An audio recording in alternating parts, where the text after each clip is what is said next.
好，今天要来介绍这品牌呢，蛮有趣的，它的名叫 Turtle Beach 乌龟海滩。要介绍的就是这2款，一个叫做 BattleBots， 然后另外叫做 Alice One。那现在简单介绍一下这个 Turtle Beach 这个品牌，好，它其实成立的时间很早，是1975年就成立。那一开始主要是负责音乐合成器啊、音效卡等设备。那2005年的时候，他们就开始做电竞的领域，所以它其实是一个40年的老牌子，蛮久的。那它在2019年的时候有荣获全美销量最佳的耳机。那在欧洲和美国有超过8亿位 Turtle Beach 的玩家，那以及2亿 Turtle Beach 的电竞粉丝。所以它其实在电竞这一块和耳机这一块其实是做了蛮久的。那相信它在音质上应该也是有一个很不错的表现。那我觉得他们有个 slogan 很有趣，叫做 Hear Everything, Defeat Everyone， 就是听到所有的东西，然后就可以把每个人都干掉，这样妈好像听起来很爽。好，我们来开吧。我们先从小的好了。然后这一款 BattleBots 主要是为了 Xbox 啊 PS4 Pro 所做的这种入耳式的有线耳机，所以说蛮有趣的。今天这2款都是为了电竞而生啊。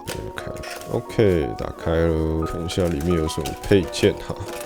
Turtle Beach 的说明书吧，做的蛮厚哦，有一包干燥包，然后它其实就很简单，它就是一个绒布袋，让你放有线耳机用的一个耳机的本体，然后它整个的外观算蛮大，等一下再看。它有附鲨鱼鳍和耳塞，应该是鲨鱼鳍2副，然后耳塞额外2副，然后最后这个很有趣，它是一个可拆解的麦克风，所以说你是可以选择要不要插上去。东西大概就是这样，一个耳机本体，一个可拆解麦克风，额外2组鲨鱼鳍和耳塞，一个收纳袋，一包干燥包和说明书，非常的简单呐。那我们来看一下它的耳机本体吧。它的耳机很好玩，它可以插上这个麦克风去达到说你在 gaming 的时候，你会有一个比较好的收音效果。那这款耳机它也有附一个内砍式的麦克风，所以它其实是双麦克风的结构。然后可以看到说他们的 logo 就直接设计在这个耳机的本体。然后我觉得整个耳机的体积算比较大一点，因为它有做这个三角形，它是1节2节，然后有附上这个鲨鱼鳍，所以说佩戴起来应该是会比较稳固一点。它这耳机还有附一个这个线控的位置，那线控的话有附这个是麦克风的开关啊，然后加大音量和加小音量，这个还不错。它这个是以滑动的方式，所以应该是边滑的时候边去控制音量，我觉得还蛮有趣的，因为很少看滑动，通常都是以按钮。它这里面使用的是10mm 的铝磁铁驱动单体，蛮有趣的。那我们等一下回来听一看它的音质表现是如何。好，接着我们来开下一款是耳罩式的耳机。那这款的话，它比较偏向的是给电脑玩家去使用，因为你看它的那个线材有附上这个2端的，一个是麦克风，一个是耳机的，然后还有附这个3.5mm 的，所以其实都蛮不错的。那我们就来看一下它长什么样子吧。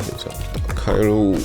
首先掉出来的是这个转换线，它就是把3环转成这种2环，有分麦克风和声音的。然后接着，哇，这次是2包干燥包，然后里面还有一个它的说明书，然后接着就是耳机的本体。哇，东西其实蛮简单的。那我们就直接来看耳机长什么样子吧。哇，它这耳机走的非常的碳纤维啊，就是这种都是碳纤维的材质。它这边写这个 Turtle Beach 的这个头罩这边也是使用碳纤维，很有电竞感嘛，觉得还不错。它的外观是还蛮好看的，就是碳纤维压纹的外观，然后就是觉得好像这个耳机没有到很 RGB 闪亮，但是它又蛮有个性这样，然后这边还有做这种比较独特的设计。然后这一款的话，你很明显可以看到说它是耳罩式耳机，所以它这头套都是可以调整的。这边的话都是使用它的记忆海绵的部分，不过它这边的话比较特别的是它的海绵，看这个头罩很大，但是它这边的话这一段是使用塑胶的，它并不是使用一个海绵，海绵只有中间那一段。不过它戴起来的时候，可能就是这边压着你的头，旁边这2段会有点镂空那种感觉。然后它还有一个设计，我觉得很好玩，就是那个耳罩的地方，它有特别为了戴眼镜玩家去做设计，所以它是有一个专利技术叫做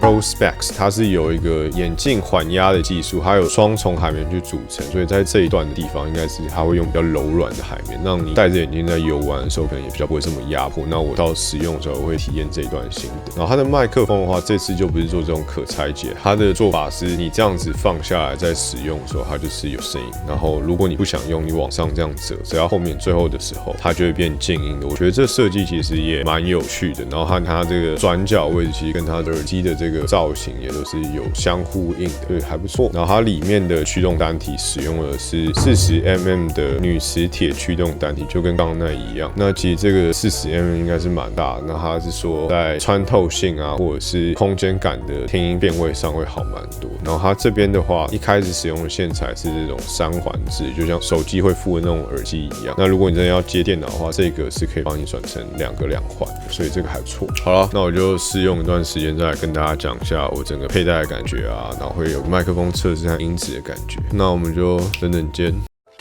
2000 years later. 好，那大致使用了这2款耳机一阵子之后，我来跟大家分享一下我整个的感觉是如何。首先从这个佩戴舒适度上来讲，虽然说你会觉得它这3节看起来好像偏大的，但其实它这款耳机的佩戴的舒适感，我觉得还是 OK 的。这点其实是有吓到我，因为我那时候看到它这样3节，我就想说重心可能在这外面，你戴起来可能会有一只撑开耳洞的感觉。不过其实还不错，还蛮好的。然后在操作性上的话，这款耳机的这个音量它是用这种推的，我觉得很不错，很有那种 old school 的感觉。然后麦克风静音在这，那我少讲一个，它后面有一个是播放暂停键，就是接听挂断电话在用，这个其实也还蛮不错的，整个用起来其实也蛮好的，所以操作性上也是没什么问题。接下来讲一下这个 Alice One 的佩戴性，它其实佩戴的感觉还蛮 OK 的，它就是会有一种压头感，会比较集中在中间那种感觉，因为它是这样撑开，等于是这一段碰到你的头顶的部分。不过整个戴起来的话，我觉得这个海绵也还算舒适，然后包覆的感觉都还不错，就是有点像把你耳朵整个塞进去那种感觉，所以其实还蛮 OK 的。我开箱的时候少讲了一件事情，就是它后面这个是有个音量调节键，所以说你可以调节你的音量，这点还蛮不错的。然后接着我来讲一下测试这2款的麦克风测试。那我们先听这个 BattleBots 的麦克风测试。